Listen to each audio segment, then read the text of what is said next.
awakening. Remember the thing with Zen, being for enlightenment, cut wood, carry, what is it? Carry wood, carry water, cut wood. Chop wood, carry water. Yeah, after enlightenment, carry water, cut wood, but maybe in a more artistic level. Yeah, so I don't believe that there's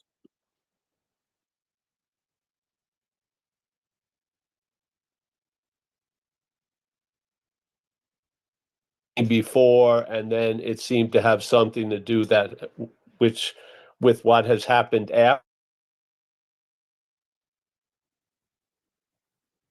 of the picture. Yes, that's all. The desert, no desert. Experience, no experience. I feel like if you want a culinary event, emptiness is unbelievable. You'll taste food unbelievably. So you won't have a desert there. Just experience what happens after satsang. A lot of times if you eat or something, you taste like a potatoes taste like a special Yukon North Slope potato. It's just really good. So there's a lot added to the experience, yes, of the senses in a way. You get heightened, definitely. There's not you, but there's a heightening of the senses for sure. Wow. The desert of experience, when you see the desert, it looks empty, doesn't it? But when you go in the desert, it's not empty at all. Yeah? Yeah, that's for sure. There's lots of color. So this is the desert of experience really is with you in it. When there's no you in it, that desert is alive. You see a lot. So yeah, like people driven by the head, they're really after a boredom that looks exciting. Yeah. And then when there's a loss of interest in all of that, you're in the excitement that looks boring. Yeah. In a way. Yes. Yeah.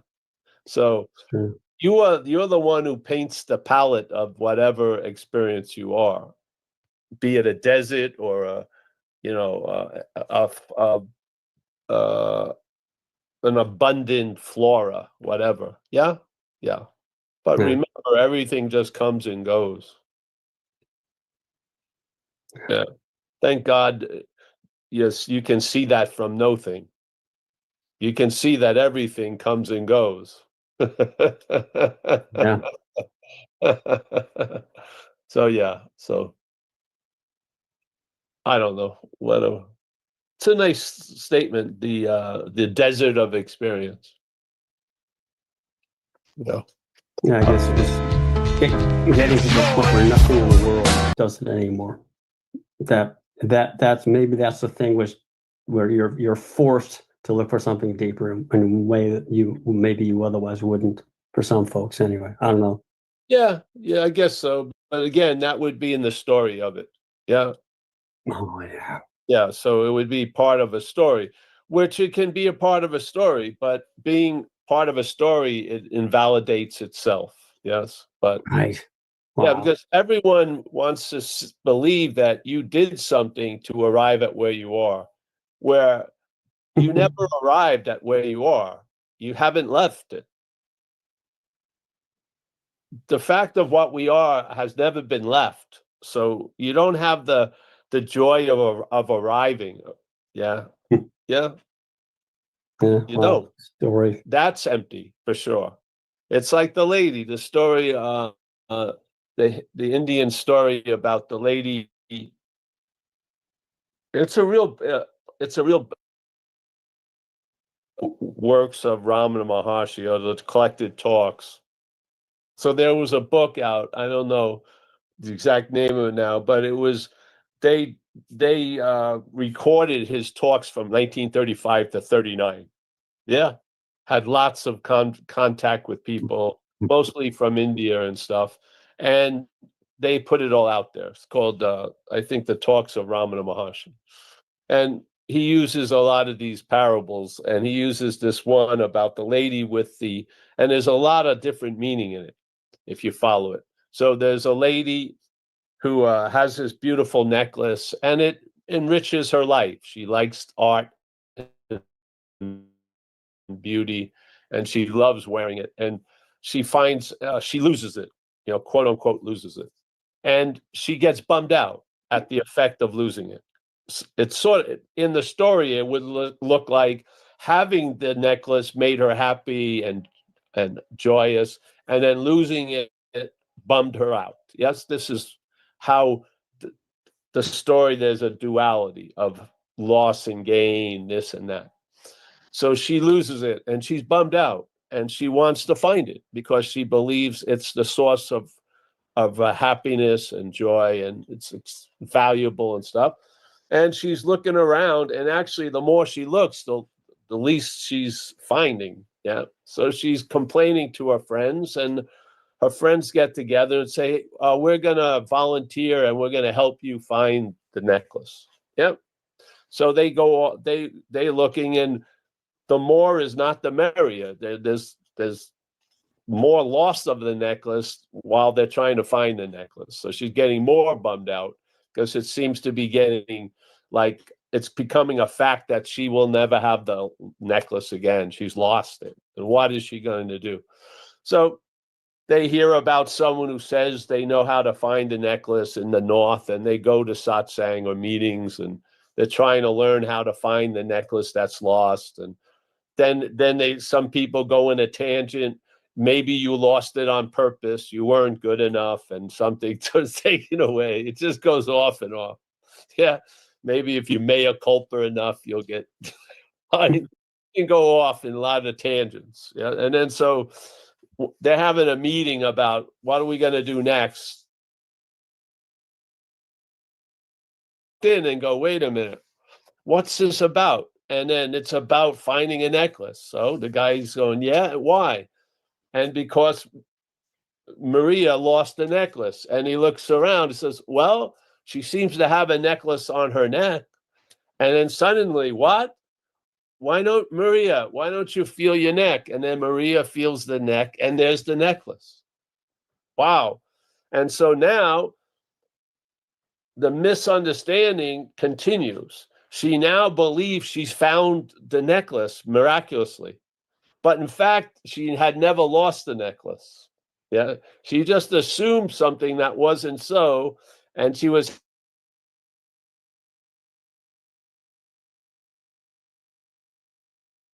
this great trajectory to find the necklace that hadn't moved. Yeah. And now suddenly finding, quote unquote, the necklace, she's happy again. Now,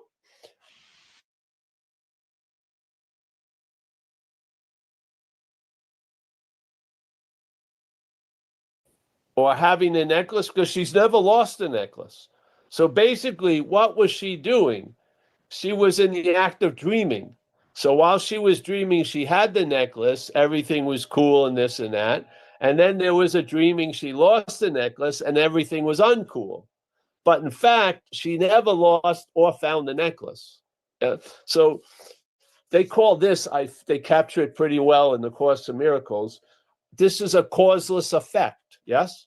So the necklace, which had never gone anywhere, it wasn't hers to begin with, is just the necklace. Yeah. When she thought it was lost, it produced a lot of effects, but it wasn't lost. Yeah. So what produced those effects? If the story was the necklace being lost produced the effects, and when it was there before, it produced other effects. And now the effects have changed because the necklace is lost, but the necklace didn't go anywhere. So what the hell's going on? The lady's dreaming. Yes. She's dreaming that something she couldn't lose, she lost, and something that therefore she can't find, she found. And she had an interpretive experience when she thought she lost what couldn't be lost, and found what couldn't be found. This is dreaming, yes, isn't it?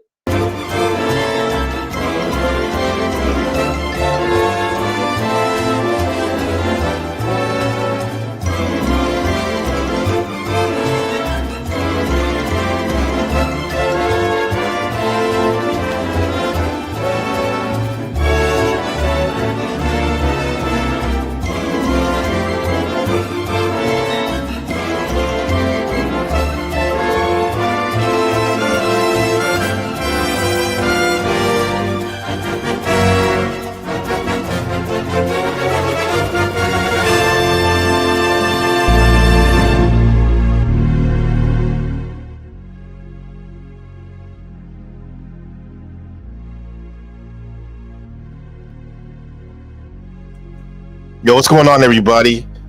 Peace. Welcome back to the stream, NBC The Game Live. I'm your host, Gabriel. Coming at you from the back rooms of Taiwan. Taiwan. The Real District 13. Shaolin episode, Taiwan history. Why moving to Taiwan feels like your own personal hero's journey. You know how I love to get into the life stuff, growth, consciousness, becoming your best self.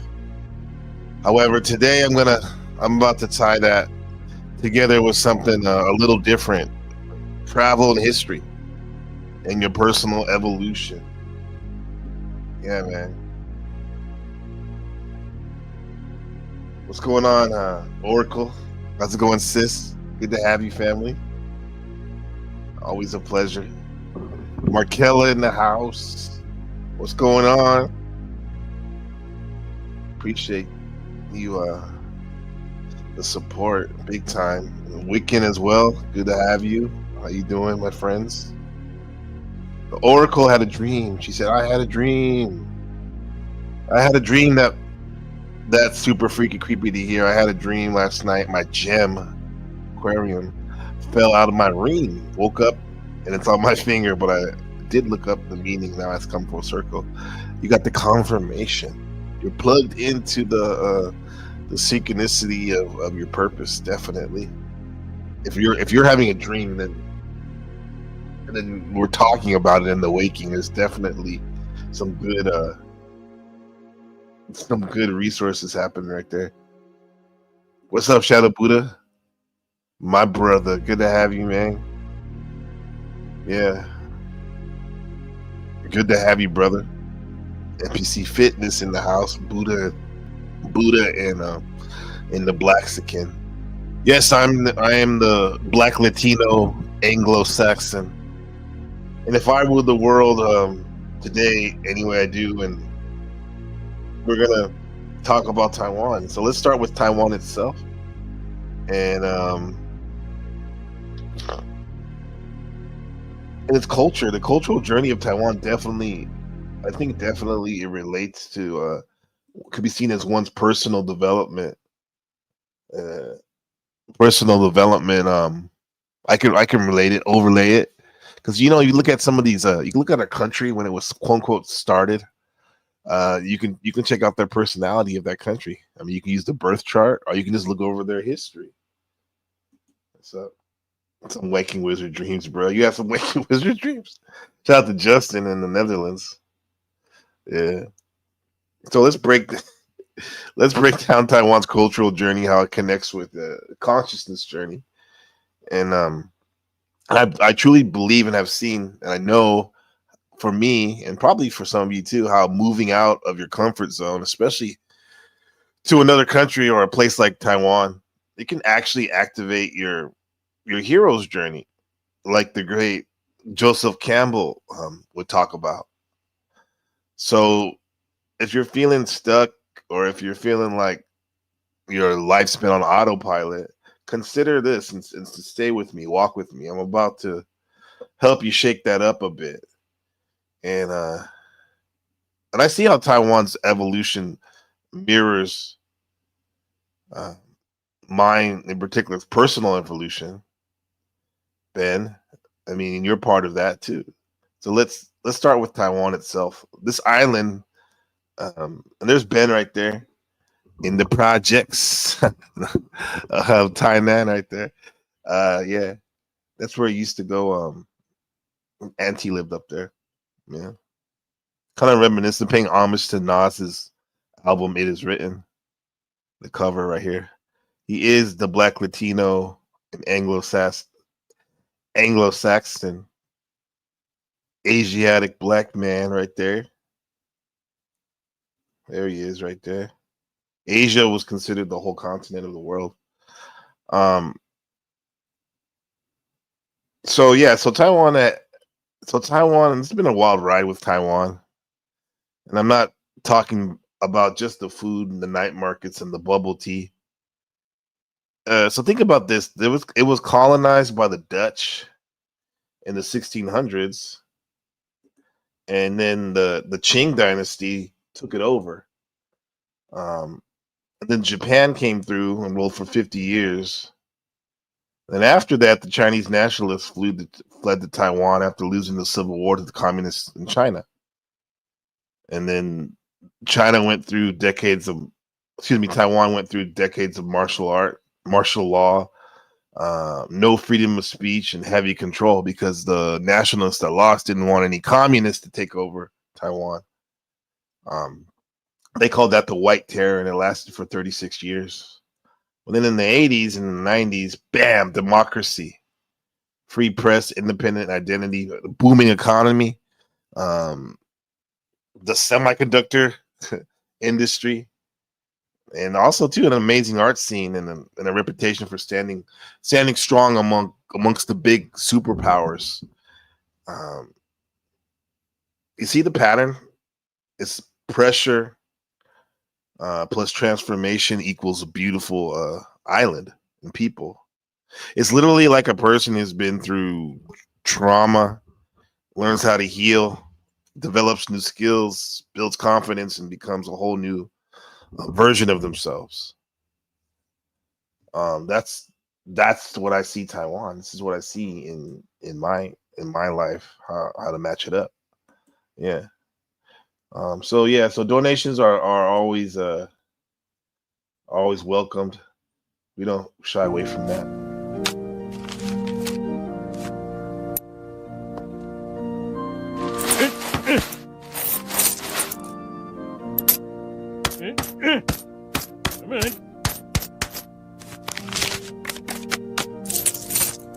Why don't you just take my blood? Yeah. Give it up the ghost. Yeah. So let's look what we're gonna do today. We're gonna watch some I'm gonna go over some of these presentations about Taiwan and history real quick. I gave you a quick overview. Let's see it in fast forward though. Asia, and here's Taiwan. Now let's take a look, shall we? Consisting of one big tropical island and scores of small ones, Taiwan was first inhabited back in stony times by Austronesians, who were exceptionally skilled mariners, the first great sailors of history, who, for some reason, decided to spread out and settle on lands spanning 2 oceans. This was the Austronesian expansion, by which that group of people set out from Taiwan and took possession of islands from Madagascar to Hawaii. Various cultures arose among the native Taiwanese. Mystery monoliths were assembled. Then do you know what happened? Not much. That's right. Not much happened for a long time. Taiwan. Well, a lot happened. I guess according to the Western mind, a lot didn't happen. But yeah, they definitely did. The Aboriginal cultures were there for tens of thousands of years. They came down from the mainland China and they settled in Taiwan, which is 100 miles from south of mainland China. And they populated. And then what happened was there's multiple tribes. There's at least 15 Aboriginal tribes here in Taiwan recognized. And there's even more of them. And what they did is they used this as a jump off point to go to all over the Pacific and even all the way as far as Polynesia, the Polynesian islands and Hawaii. Those people are descended from the Taiwanese people. Taiwan went along doing its thing for centuries, and no one really bothered it. It isn't until 1349 that we get a written account of Taiwan. This was provided by an explorer from China called Wang Daiyuan. He described the good land, the big trees and the mountains, how the people cannibalized their enemies and produced gold, beeswax, millet, and beans for trade. In 1624, the Dutch arrived to establish... That's my city right there, the oldest city in Taiwan. A colony, and 2 years later the Spanish did the same. The Dutch elbowed the Spanish out and encouraged the immigration of Chinese farmers to Taiwan to work the land. The European colonial presence did not last long, however, for in the 1660s the Chinese used their numerical supremacy to boot them out and establish their own state there. This state was loyal to the Ming dynasty of China, a dynasty that had already fallen to the non-Chinese Qing dynasty. Ming loyalists hoped to use Taiwan as a base whereby to gather strength and attack and hopefully overthrow the Qing, but it was not. This is a theme that comes up later on with the nationals losing to Mao in the Chinese Civil War, coming to Taiwan, and ever since then, the beef has been on.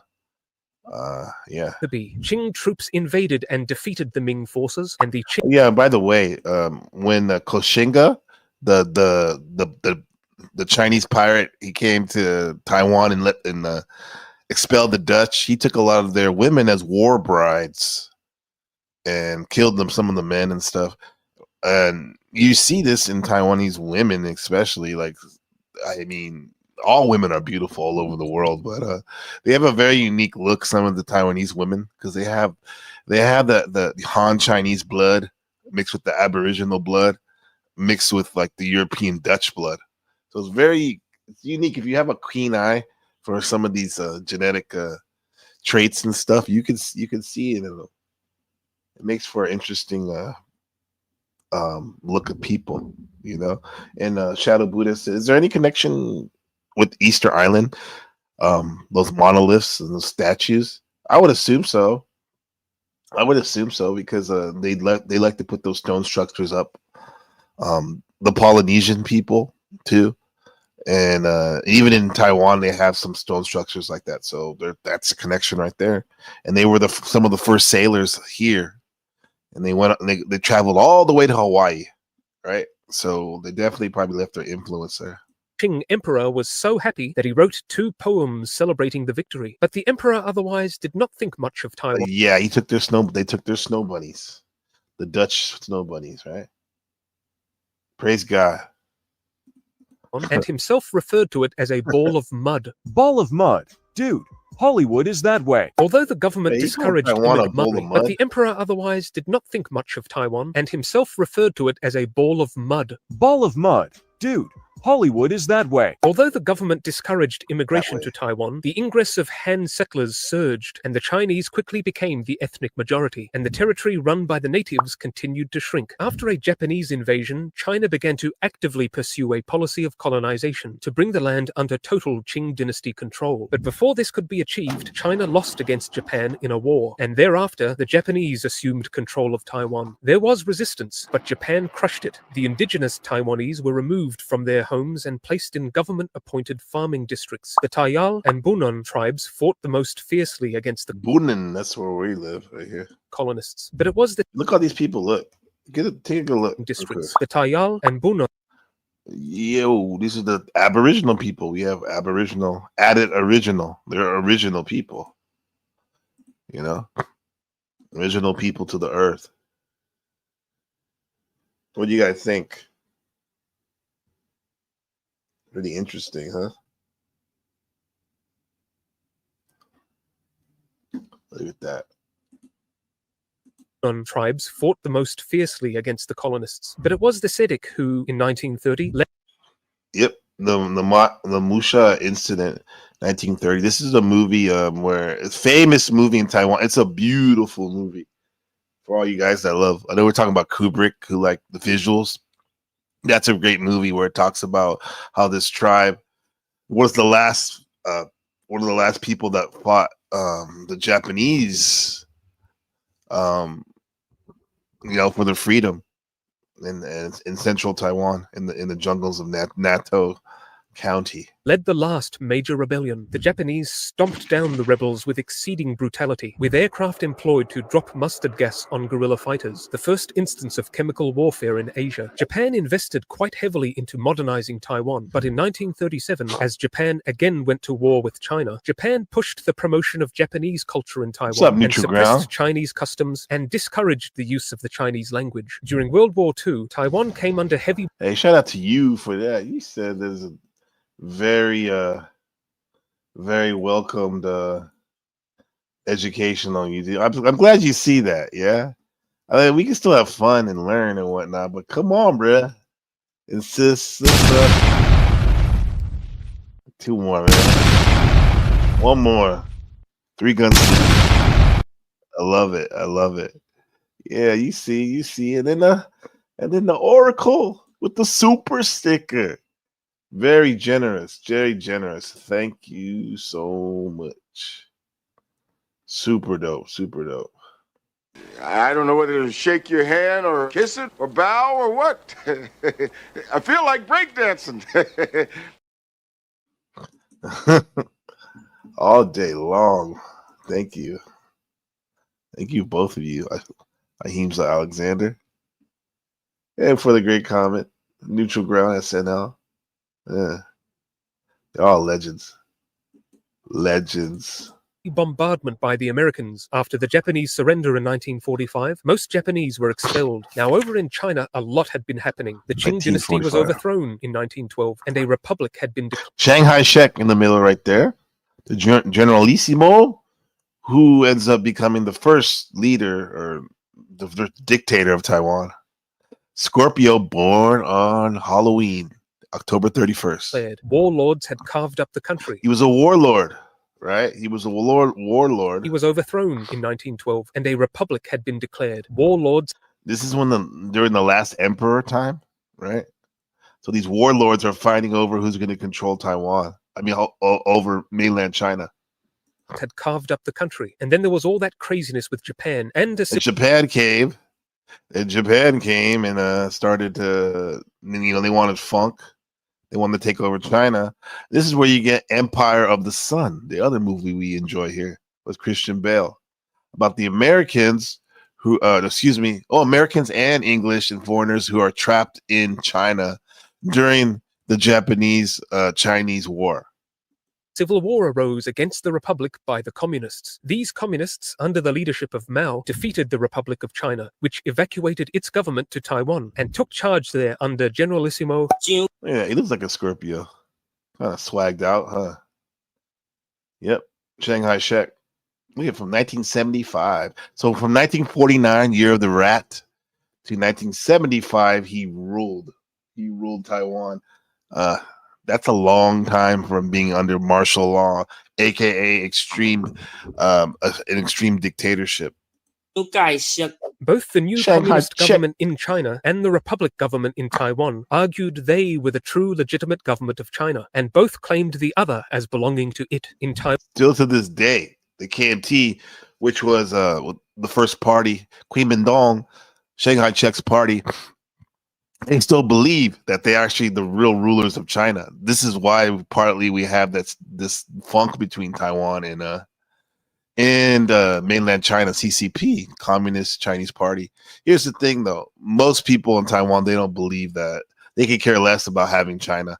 They just want their own autonomy, which they already have.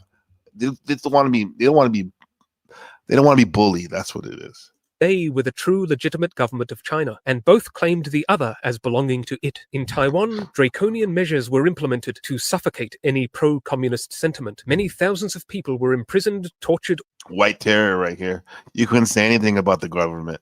Or executed. The wobbly economy began to steady and thrive. They even told them not to speak Taiwanese anymore, because the Taiwanese is a language. It's a language.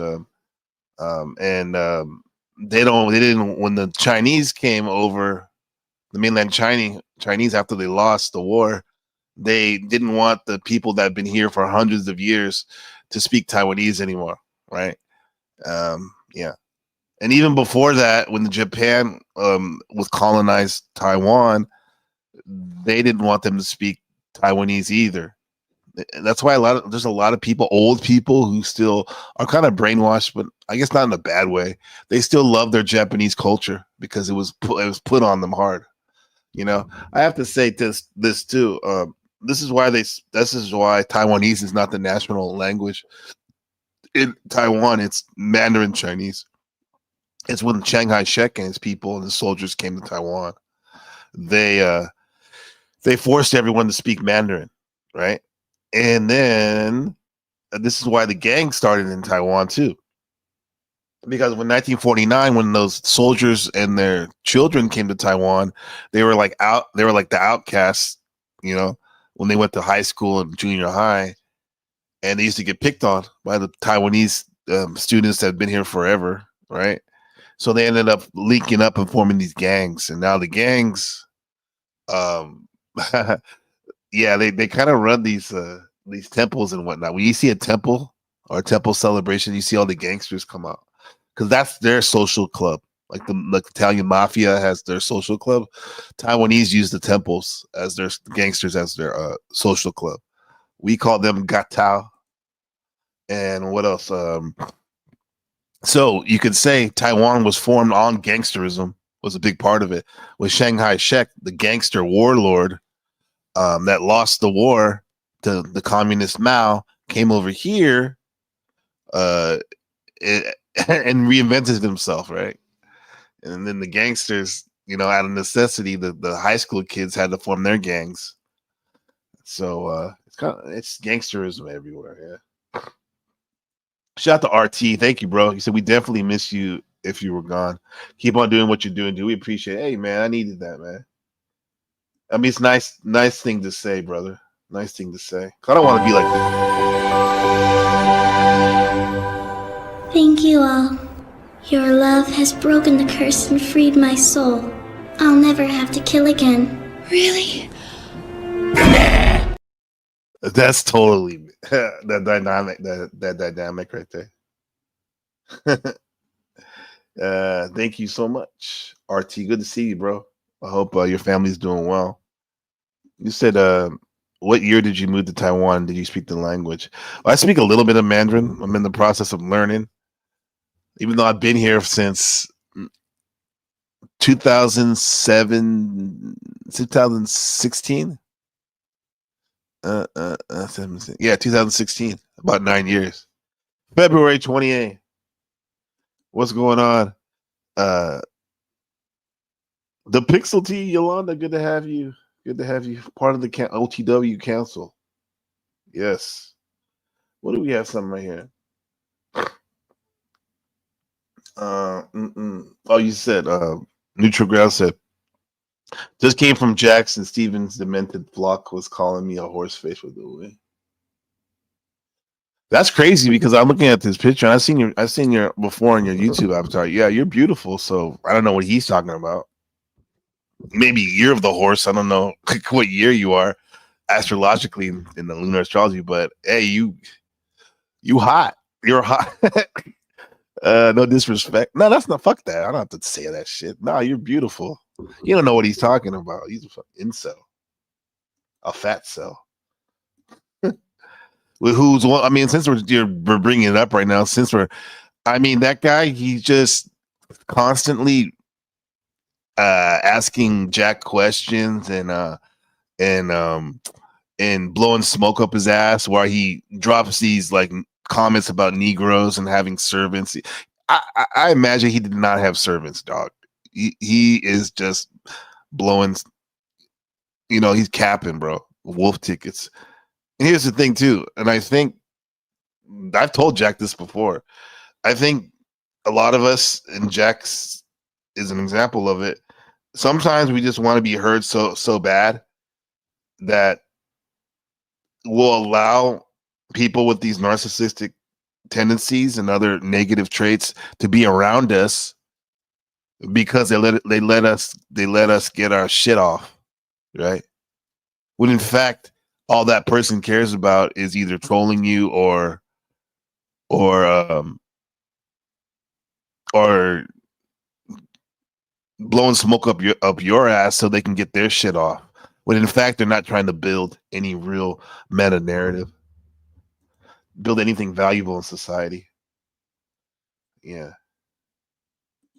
Shout out to Buddha with the comments. He said, yeah, no problem. Trolls that act like that towards women are usually incels. See, incels in real life, they don't get along with women. Real talk. And there are men out there and women that are voluntary celibate. But someone like Steven, based on the aesthetics and the words that come out of his mouth, the ugliness inside, he's definitely involuntary celibate. You can fucking go to hell. Yeah. But I don't even think they want him. So what's up, Wiccan? And Sam, you in the house? There she is right there. What's up, Samantha? Good to see you. Good to see you. Yeah.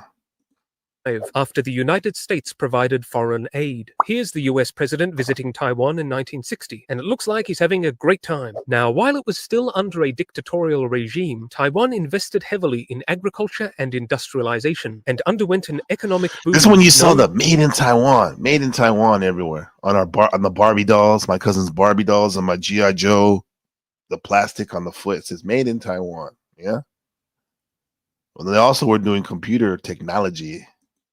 As the Taiwan Miracle. The late 20th century saw the gradual decline of dictatorship The and Taiwan the introduction Miracle, of democracy. Relations with communist China improved. A dictatorial regime, Taiwan invested heavily in agriculture and industrialization and underwent an economic boom known as the Taiwan Miracle. The late 20th century saw the gradual decline of dictatorship and the introduction of democracy. Relations with communist China improved, but when a certain trade treaty was proposed with China, the Sunflower Student Sunflowers protests movement, when they were like, okay, it's good that we're doing trade with China, getting more money, but let's not get too cozy with China. So they had this sunflower movement where the students would come out with sunflowers and the umbrellas and protest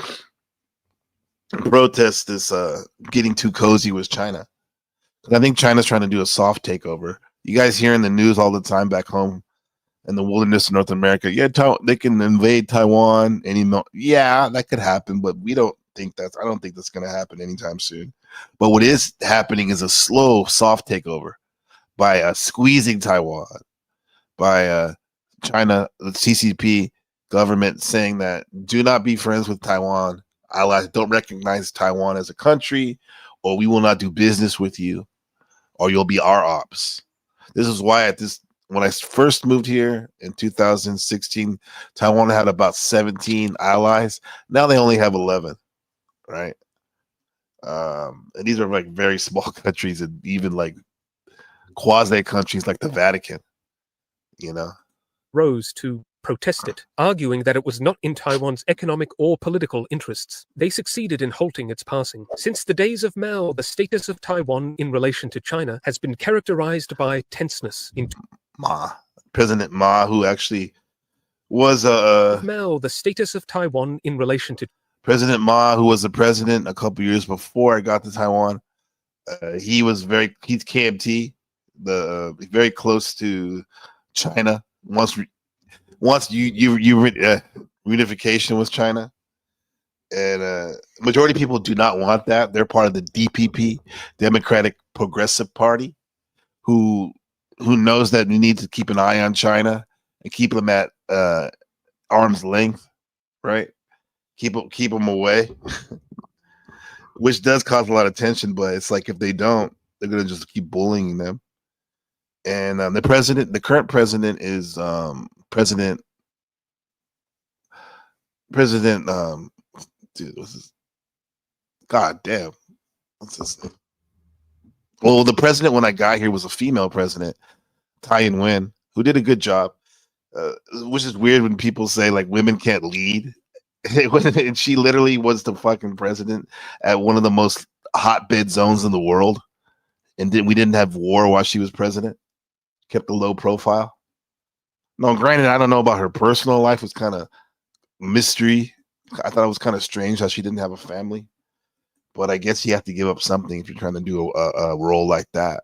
But she did a good job. I give it up to her. Oh yeah, and then the current president is William Lai, who was the mayor of our city when I moved here. I know him, and he's doing a good job too. But he's a little bit even more aggressive against China. So we shall see all this stuff. What's up, Arctic? Good to see you. We had a question from Buddha. It says, "What is Japanese relationship with Taiwan in modern times?" Oh, very friendly, very friendly.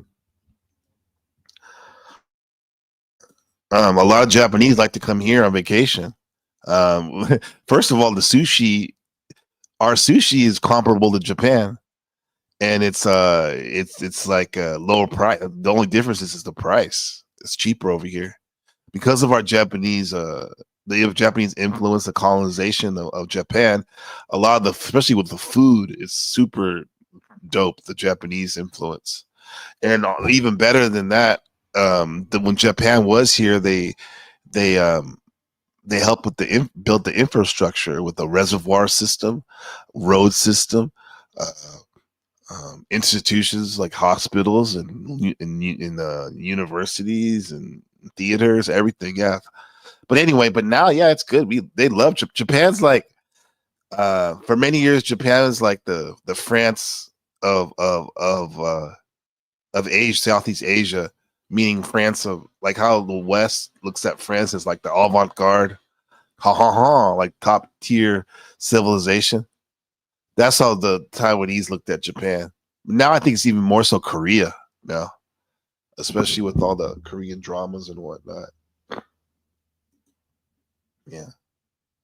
Your son loves sushi. Yeah, happy birthday month to your son. Sushi is good. We have this great place called Sushi Row we like to go to. It's really cool. Really affordable, and it's really good. You like that background lighting? Yeah. The neurons of our brain going off. Yeah. Yeah, you're welcome. Yeah. I love what you guys share about your families and whatnot. Because I mean, this is where it's like we have a structure of like a family, man. The family's who you make it, right? And I really appreciate all you beautiful people for sharing and breaking bread with me at our big family table here. And like, look at all the stuff that Taiwan has gone through. It's that pattern of pressure, which brings transformation, which brings beauty when you come through it. It's literally like a person who's been through trauma and learns how to heal and develop new skills.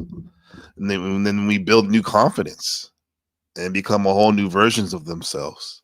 This is my birthday. My birthday is November 10th, day of the metamorphosis.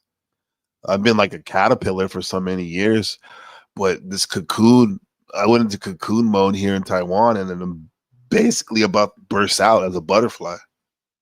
Now, butterflies don't last that long after, but when they're here, they shine, man. They shine.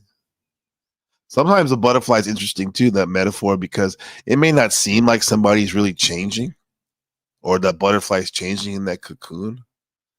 But if you really look, like, they're changing constantly. Constantly. You're a hermit? Dave the hermit? So you're the hermit. We go with the hermit. You get all your light in your study when you're doing your alchemy, and then you build up your light, and then so when you go out finally, you have all this greatness to share. Whereas someone who just yabbers all the time, in this the blah blah blah blah blah blah blah blah blah, that their words don't hit hard. But the thing about the hermit is, the hermit, don't get it twisted, they do go out. Look at Gandalf. But most of the time they're studying and working on their inner alchemy. And a lot of times too, they're surrounded by beautiful people. A lot of times, needs to be beautiful women out there. Hey, maybe I'm the hermit. All you beautiful ladies out there. So this Taiwan journey is definitely corresponds to the evolution of one's inner hero's journey.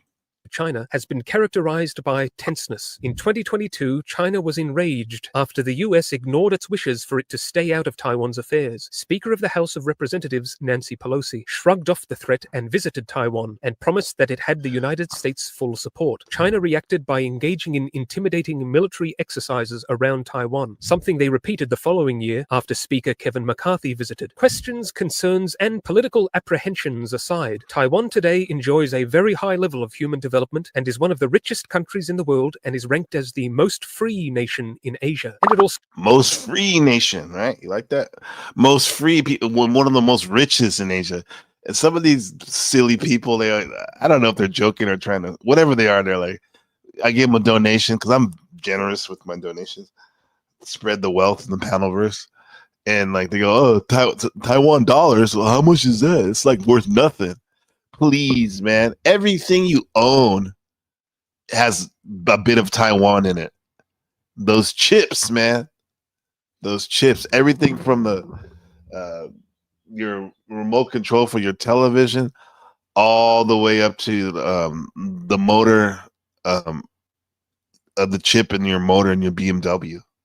If you're lucky enough to have one of those. also invented bubble tea. But what awaits Taiwan in the years ahead? What do you think? Comment below. But for now, bye-bye. Yeah, the bubble tea, people love that. This tapioca. Here, let me see. I'll tell you how they make it real quick. Mm-hmm. You like that bubble tea? Let me find what I'm talking about.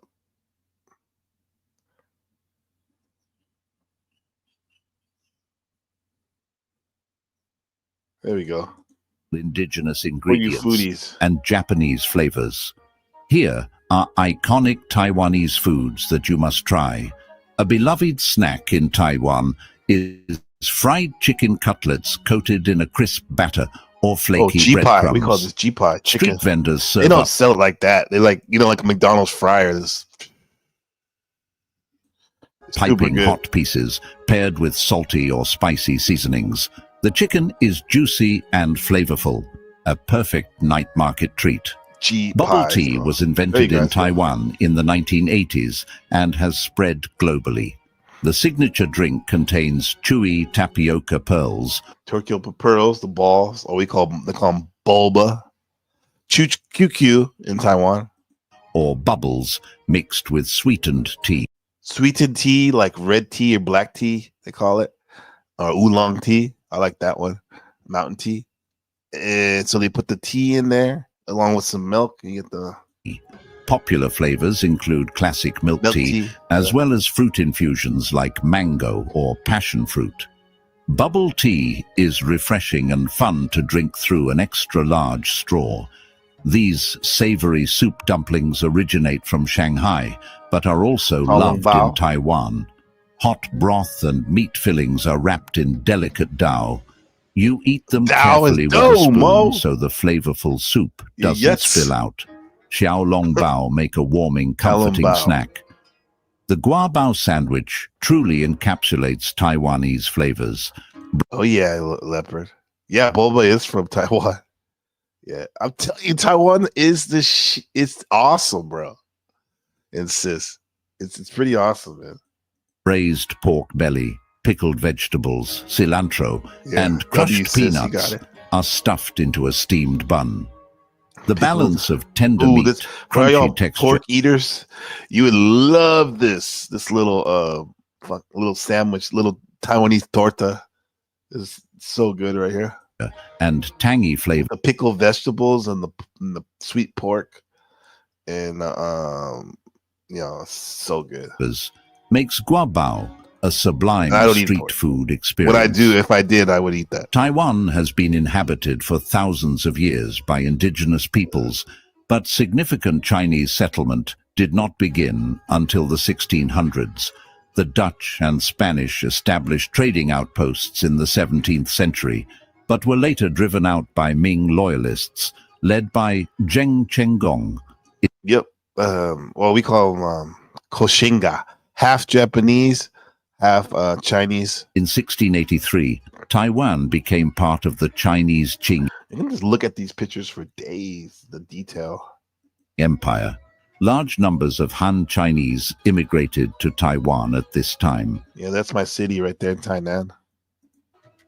In 1895, China ceded Taiwan to Japan Yeah, Japan took over. after losing the First Sino-Japanese War.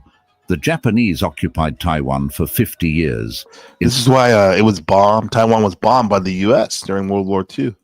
investing in Japanese were here. infrastructure but ruling harshly. At the end of World War II in 1945, Good idea. Japan relinquished Marshmallow. control of Taiwan. The Republic of China government, led by Chiang Kai-shek, took over Taiwan after being forced off the mainland by Chinese communists. I like that picture right there. That's hard, that picture. When the Kuomintang, KMT, arrived in Taiwan, they You see, these are Scorpios did this inspired Taiwan. The Shanghai check on the right is October 3rd, 31st, and Chairman's son on the left, who actually inspired the Chinese to go against the emperor. And his birthday is November 4th. imposed martial law and single-party rule. Political dissent Single party rule. So when Shanghai Shek lost the war against the communist Mao, he came here and did a martial law for 36 years. was suppressed during this period, known as the White Terror. White Terror. However, Taiwan began rapid industrialization Yeah, I mean they had the White Terror, but they still had we're expanding from just an agriculture spot. Does every culture have a form of egg roll like Philippines have lumpia? Yeah, lumpia are so good. I think that's the ultimate egg roll right there, lumpia, the small little ones. Yeah, Taiwan has that too.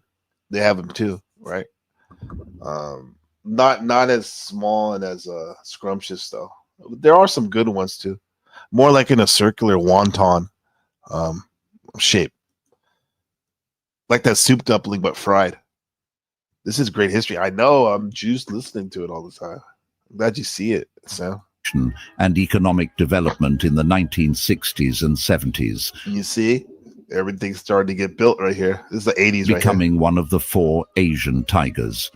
One of the 4 Asian tigers. That's the current president, William Lai, my nigga. That's William Lai, man. He's keeping us safe. If you believe in this geopolitical Masonic sorcery theater. But it is real to a certain extent. So I like William Lai. My nigga. Yeah, people, man, this wild. I don't talk about it out here, but it could literally pop off at any moment, even though I think it won't. Democratic reforms began in the 1980s, leading to Taiwan's first direct presidential election in 1996. I love these questions. Tensions have remained between Taiwan and mainland China, which claims Taiwan as its territory.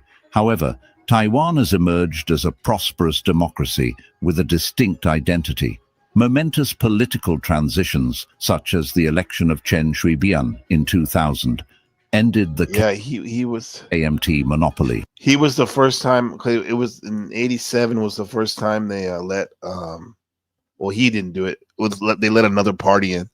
They stopped the martial law, and they had their first elections, right? And it was just KMT people. But in 2000 was the first time they let another party, the DPP, Democratic Progressive Party, who's trying to push away from China. I would look at it this way: the KMT is the more conservative, like Republican, and the DPP is the more liberal, like the Democrats in America.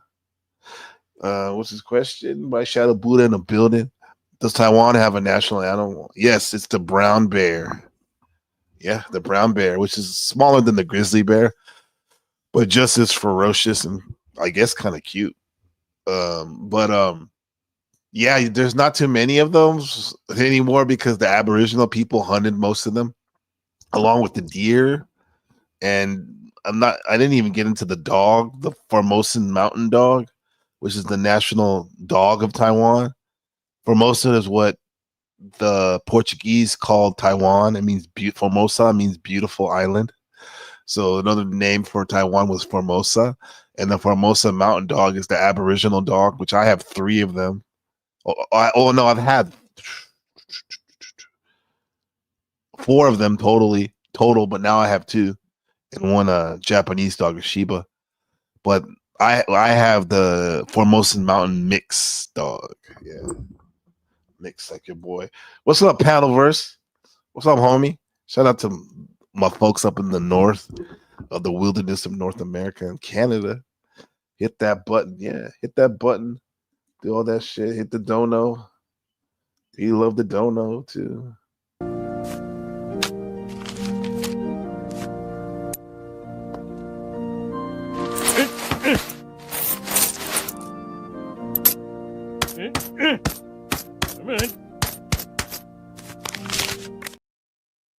Yeah, but let's get on with this Taiwan history. Today, Taiwan is a global leader in technology and manufacturing. Thanks, Markella. Appreciate it. Boasts a dynamic, open society. Semiconductor, and better known as a microchip. Looking ahead, this is the silicon shield that we have over Taiwan that probably protects it from some of the invasion. Relations with China and Taiwan's international status remain pivotal issues. Taiwan's history reveals an island at the crossroads of Asian civilizations, developing its own unique culture and democracy. Taipei 101. Civilizations, developing its own... Which is the pinnacle of... used to be the largest building in the world. This is to show off, to show you advanced Taiwan is. Neutral Ground SNL says Dems and Republicans switched parties during segregation year, if I recall correctly. Yeah, the Republican was the party of abolitionists, and the Dixiecrats, the Democrats, were the ones who were like pro-slavery for sure. And then it switched again, right? Democrats were more the progressive party, and as we see now, the Republicans are the more of the trying to keep things the same. Not so much into having people come. Oh, yeah, they say they only want legal people, which is cool, to come over here, come over to America. However, that's like a dog whistle, I think, for a lot of them. They don't want anybody new. Some people, that is. You like that? Don't know how? That's funny, huh? Mr. Burns. NBC The Game would be interesting to hear your take on historical relationship between China and Japan, marked by significant periods of conflict and animosity, often described as vicious. You see it. I've seen it in the Bruce Lee movie where when the Japanese, they took over China, parts of China, Bruce Lee was going to go want to learn martial arts. His character, he went into the Chinese dojo to learn karate, and it said, the sign outside said, "No dogs or Chinese," and that's in his own damn country. No dogs or Chinese. I think that's where Quentin Tarantino had that sign, "No Mexicans or dogs," in Hateful Eight. The minis happened actually. But yeah, man, there's been a lot of tension. So much tension that even now, China does these novellas, this mini series soap operas, where they still shit on Japan, right? And I don't blame them in a sense, but I mean, now it's a global society, and the sins of our fathers shouldn't get in the way of us breaking bread. If anything, they should teach us that we should be coming together. But yeah, I'm gonna hit that topic for sure. That's a good one, RT. Appreciate that. Its own unique culture and democracy. Let's take a look at how this island nation transformed. Okay, we can get back to the. Yeah, it's almost time to go get bed.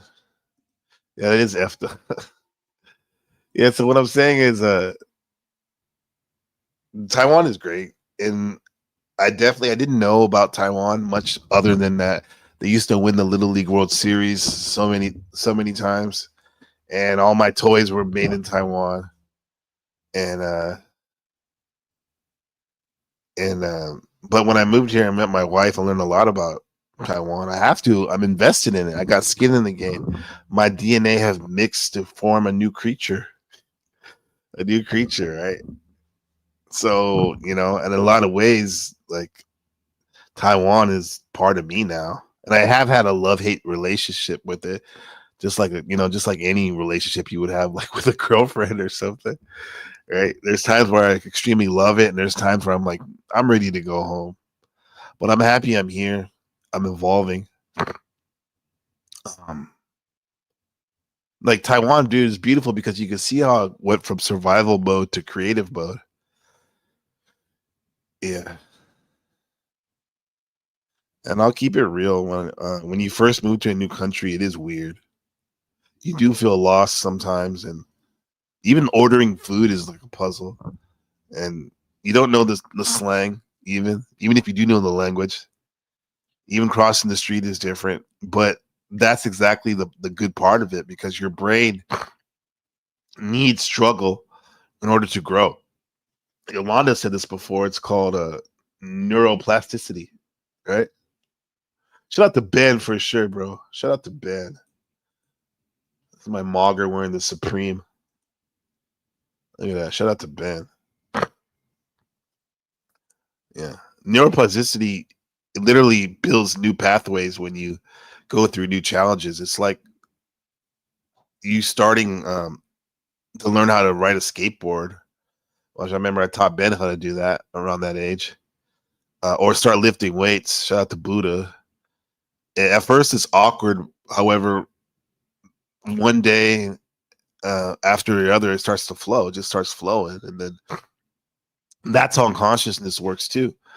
And moving to Taiwan forces you to stop living on autopilot and start living on high alert, because you start noticing everything. It's like psychedelics, like you're on psychedelic.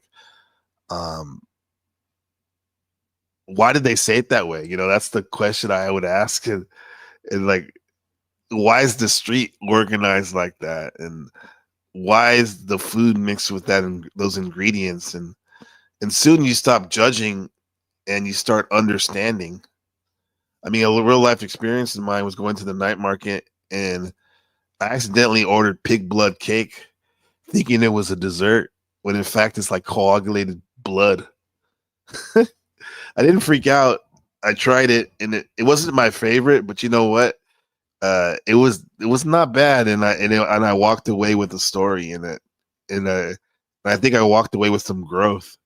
Same thing was I tried stinky tofu, which I actually like now, and stuff like that makes you feel more alive. It makes you feel alive again, especially if you were on autopilot and on Zoloft. Yeah, I know, right? Yeah. Do you live abroad or travel? Did you live abroad or travel? Yeah. I actually live in Taiwan, natural ground. I'm in Taiwan as we speak, in the back rooms of District 13. I'm in Taiwan right now, and yeah, I mean, this got me to think about Joseph Campbell's hero's journey, and how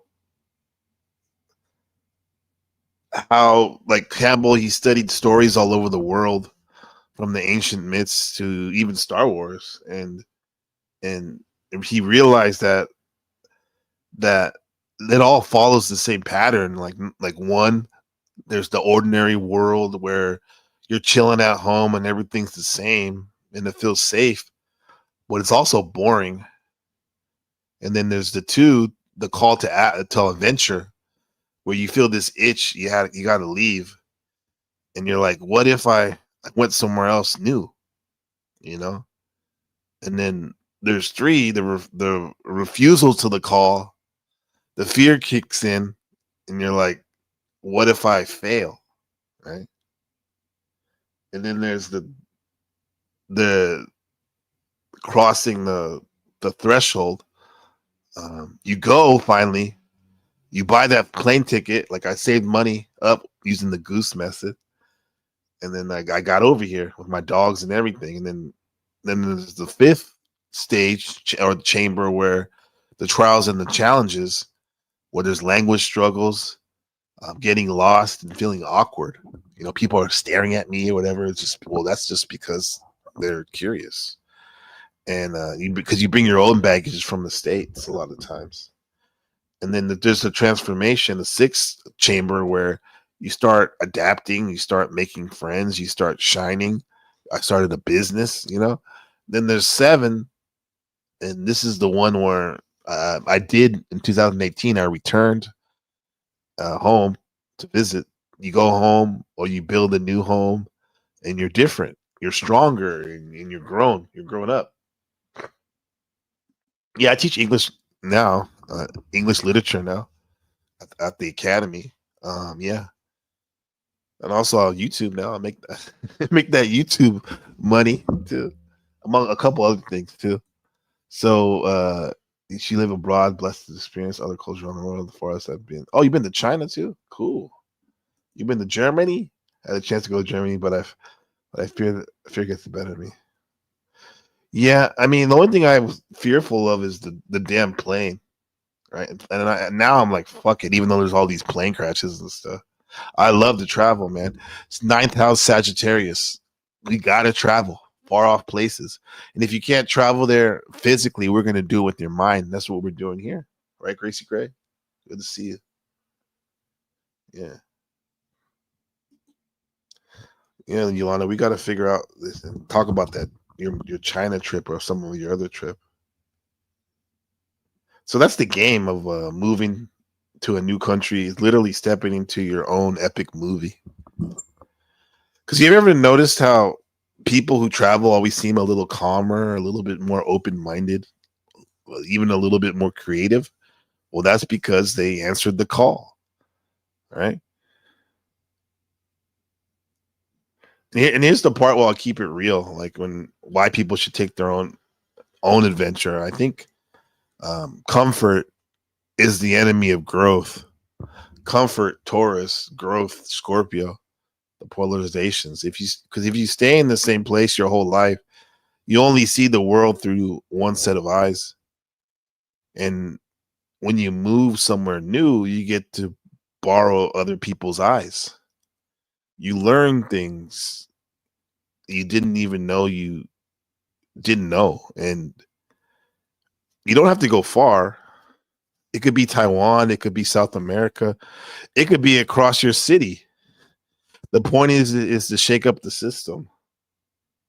And I met this dude recently in Kaohsiung, which is one of the largest port cities by where I live. And he was from Chicago. And he came to Taiwan to teach English for a year. And 10 years later, he's fluent. He married a local. He started a business, a pizza business. And he's living a whole new life he never would have imagined if he were to stay where he was. That's the hero's journey. You know? And my call to action for y'all is if you've been feeling like life's on repeat, maybe that's not life's fault. It's maybe that's your call to adventure, and you're the hero in this story, in this mythical narrative, and nobody's going to drag you onto that plane. You got to go for it. And if you're ever out in Taiwan, look me up, man. Mikasa, Sukasa. I want to ask the chat to right now. Drop in the comment. Where would you go if you could answer your call to adventure? We already said Germany. I saw that one. Let's make it fun. We're not just here to pass time. We're here to evolve. Right? We're here to evolve. Should I move so much as a young person? I have to have stability at home. Yeah, that's beautiful when you have that in the bag, a stable place where you can travel from. This is going to be my stable place where I'm going to be traveling all over the world. I may even live somewhere else, right? But still have this spot. They call Taiwan the heart of Asia because we're in the middle of everything. For an assignment from my work, my wife and I lived in Zurich, Switzerland for a year. Living full-time in another country, even for a year, is eye-opening experience for sure. Yes, it is eye-opening. The Scottish Highlands, something about Scotland draws me in. Yes, Scotland and Ireland for me, Shadow. I have a little bit of the Scotch-Irish blood in me. That could be it, but it's just beautiful. That's probably the first place I wanted to travel was Ireland and Scotland. Yeah. Living abroad made you realize the farce that is known as American nationalism, exceptionalism, for sure. Yeah, when you zoom out. But it also reminded me that America is exceptional. It is. All these countries, I can see why people have national pride because they're all great. But America is exceptional. It's just that we're not the only ones. You know? We're not the only ones. Yeah. We'll go 2023. Yeah. You went there in 2023? That's dope. Yeah. Yeah, your daughter's making big moves out there on Instagram, huh? I think you said that she was an influencer, right? The Pacific, the Pixel T, Yolanda says, I want to go to Siberia. The Siberian shamanism. Yeah. I had a student from there, and they have those high cheekbones, Eurasian look. You been to Scotland? It seems beautiful. Yeah. So yeah, I'm gonna get out of here. I appreciate you building with me in this Shaolin. That's what I call it, Shaolin, Taiwan. Taiwan history. Why moving to Taiwan feels like starting your own hero's journey. And yeah, we'll see you soon. Appreciate y'all. Like, subscribe, donate. You can donate anytime, even when I'm not live. Share this with somebody who's been thinking about shaking things up. I'm rooting for you as always. Now go write your movie. And this is the end scene for today. Until tomorrow. Morbid Facts tomorrow, Volume 4. End movie scene. Love you, Ben.